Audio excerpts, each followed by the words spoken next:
По откриениот случај на физичко и психичко насилство врз стари лица во 2 приватни дома во Скопје, Министерството за социјална политика најави за честени инспекциски контроли и построги санкции за сите установи кои ги прекршуваат законите и стандардите за згрижување.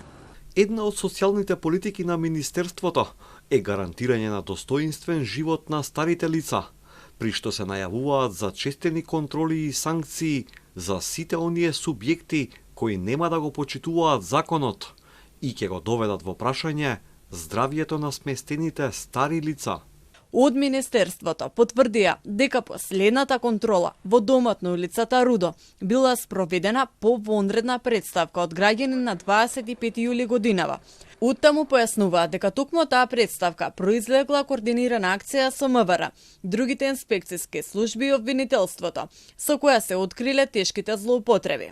На претходните редовни контроли биле констатирани неправилности, но по донесеното решение од инспекторатот, управителите на домот ги отстраниле забелешките во предвидениот рок, па домовите продолжиле со работа.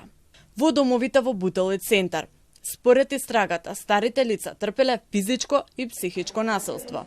Спиеле по двајца на еден кревет, добивале храна со изминат рок и лекови без лекарски рецепт.